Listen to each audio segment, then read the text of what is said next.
Hey there guys, it's Jim and I'm here to review the 20th anniversary Sonic the Hedgehog special by GamesMaster.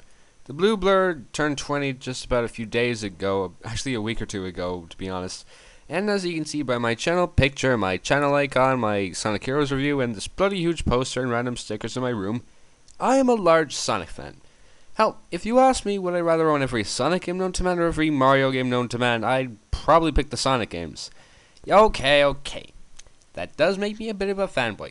But hey, at least I'm the kind of fanboy that tries to give everything a chance instead of the completely idiotic sort that belongs to the ultimate alliance of evil that demands something for years and years, and when that thing is finally announced they start whining over completely arbitrary things. This is more of an overview really, and when I'm detailing the many parts of the magazine it's just a generalization, it's not in that exact order. So let's start. The magazine has many sections such as, well, you'll come to find out. It starts off with a timeline of Sonic over the last 20 years, including his power-ups, his running sprites / character models, his special moves, his numerous character redesigns, important games, and even the many cameos he's made over the years, such as appearing with his own football team in a Virtua Fighter 3 minigame. I think the Blue Blur said it best himself. Way past cool, huh? The next part is about the development of the first game, and I really like it.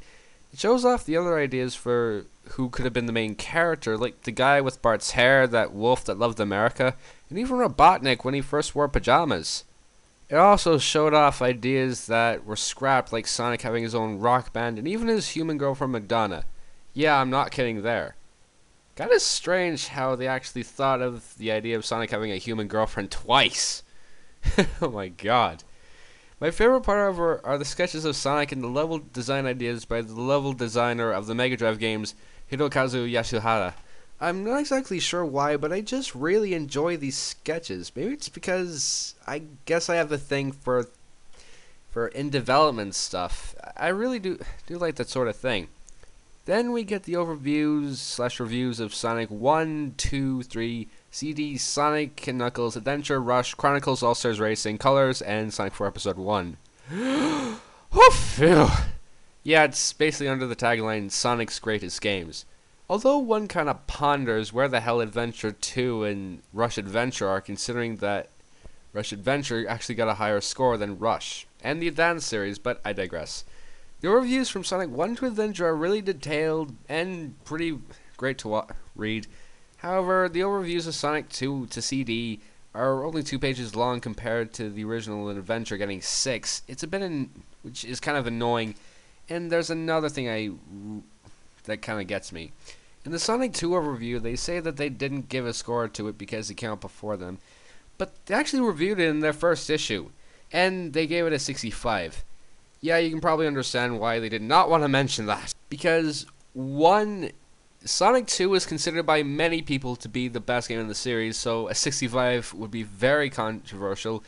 And two, it'd be very hypocritical to have a game with the stamp of Sonic's Greatest Games to have a score of 65, because then there'd be loads of more games coming in there. Another problem I have is that the reviews from Rush to Sonic 4, while good, are mainly just excerpts of their original reviews, and it's really annoying when you consider that the original review for Sonic and Sega All-Stars Racing, which by the way is a really good game, is 4 pages, and this version is only 2 pages. I blame those goddamn Sega / GamesMaster ads popping up every once in a while. If a magazine is based on a particular franchise for one issue, it should be dedicated solely to that franchise, not have ads based on other things like reading magazines on the completely pointless iPad and the recent Marvel titles. In between the overviews of Sonic CD and Adventure is a short preview of Sonic Generations, which looks really good, and I actually played the demo and it's very, very fun. And one of the best parts is that one of the levels is going to be Seaside Hill from Heroes. Oh, hell yeah!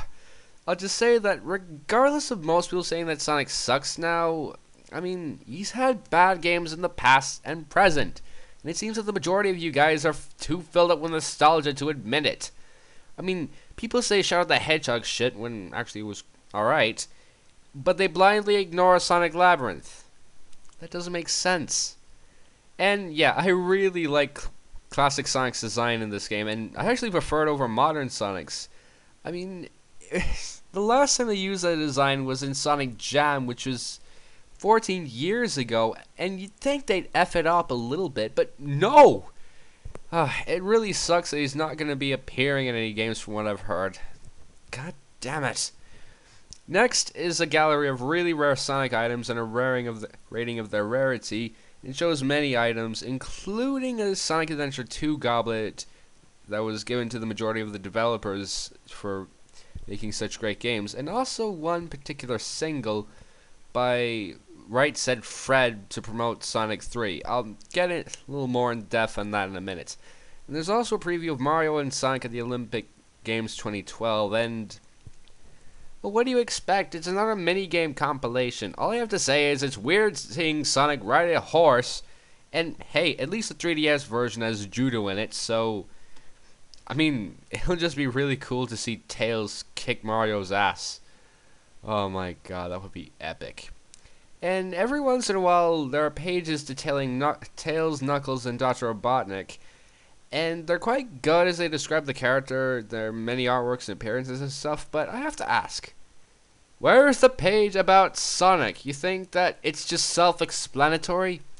Silly, silly GamesMaster. Strange, isn't it? Then there's the chili dog recipe, and it's just a standard recipe. Kind of disappointing when you consider that, well, they could have at least exaggerated it a little bit just to give it that epicness that I think it deserves. In fact, the things I really notice are just the page next to it. The fan art, which makes Sonic look fruity due to the pink apron, and that small excerpt from the Archie comics, which is alright, I guess. However, after all these years, I still think that Sally Acorn's design for the first few issues was just ugh! Oh, thank God that Sad AM changed it. And giving various people a boner, but anyways. There are also lists of Sonic's best friends and foes, from very well-known ones like Knuckles and the abomination of humanity known as the Tails doll, to obscure ones like Mighty the Armadillo and the Battle Cuckoo army from Tails Adventures. Mainly, I just really like the fact that they refer to Princess Elise to more as a fiend than a friend. Mecha Sonic's sketch looks really epic, and it's nice that even Wendy Witchcraft from that other Tails game that never came out of Japan for years actually gets a mention. Near the end of it, there's this one feature about the discussion that probably every Sonic fan has had. Did Michael Jackson compose the music to Sonic 3? Well, it's a Senator's discussion, it probably is, but the thing that I noticed was sort of the list next to it. It was like the top 10 tracks that GamesMaster liked. Now, it wasn't just Sonic tracks, it was just tracks that mentioned Sonic. Two things annoyed me. The first was number 10. It's referred to as Dark Theme, but most people would know of it as Almost Dead from Shadow the Hedgehog. Why? That song is horrible. But even more blasphemous is number 6. Gotta Go Fast from that god-awful dub of Sonic X. That song is really bad, but then they have to make it worse by saying, pity the people of Japan that didn't get this. Pity the people of Japan. Look, I'm sorry, but when you have Hironobu Kagayama singing the theme song for the Japanese version, I don't think you should pity them. In fact, I think you should be rather envious of them. Oh, for God's sake, it doesn't make sense.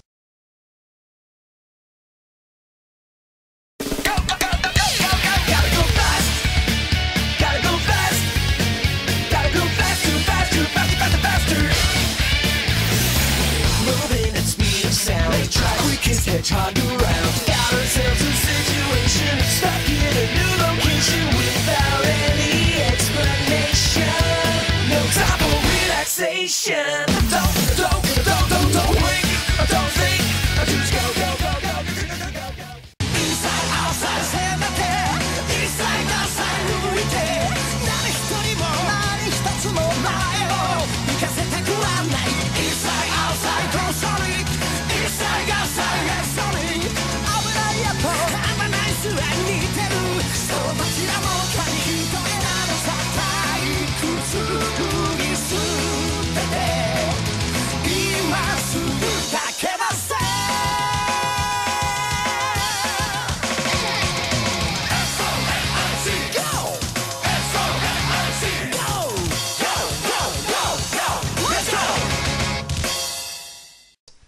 And then finally, there's a short overview on the Summer of Sonic event, an encyclopedia of GamesMaster's 20 favorite badniks, a look at Sonic and the majority of the box art of his games along with the general opinion of those games, and 20 of his best cameos that don't include the ones at the beginning. And Sonic's a statue in a game where two women are kissing? Lucky bastard. Even though I really enjoy this magazine, there is a couple of things I don't get, other than the aforementioned shorter reviews and unnecessary ads. In one of their regular issues, they'd say they would cover the cancelled Sonic Extreme for the Sega Saturn, but there is no mention of it. That's kind of false advertising, isn't it? Also, the price is probably the worst about it, if you live in Ireland anyways. In Eason's, a regular issue of GamesMaster is €5.94, but this issue is worth €12. And you think, okay, that makes sense, there's probably a lot more content. There ain't. It has the same amount of pages as a regular issue of GamesMaster, and you get the same general gifts, like gigantic posters, stickers, and a bunch of badges. Easons, why would you increase the price if it's the same amount of content as a regular issue? Oh my god, Easons are silly. However, I don't really mind this, considering that it is really good to read. It's the closest you can actually get to a Sonic wiki without going on the internet. As I've said, many of the sections in this special are very detailed, and they're actually really awesome trivia questions that will really test how much you know about Sonic. Like, which game had stickers of Sonic and ToeJam and Earl? I don't know. Okay, to be fair, your enjoyment of this depends completely on how much of a Sonic fan you are. And if, like me, you are a really big fan, go to your local newsagents and get it, or get it on Amazon or somewhere like that. This game gets a Saints Row, meaning really good, but there are some particularly annoying things holding it back.